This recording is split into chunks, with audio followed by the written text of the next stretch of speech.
Hey guys, welcome back to the channel, and today I'm going to show you how to make a payment on your Wells Fargo credit card. Alright, it's going to be a really quick video. Let's get straight into it. So the first step is to sign into your account, and you can do that online, or you can do that on the mobile app. So just go ahead and sign into your account, and then once you're signed in, you want to click on credit cards, and next you want to select the credit card.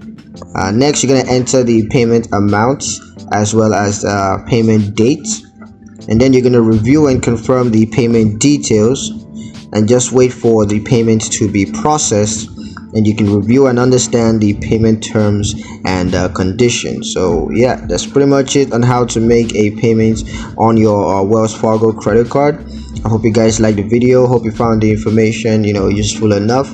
If you did like the video, comment down below, let me know what you thought. Share the video with your friends and subscribe to the channel if you haven't done so already, and I'll see you guys in the next one. Peace.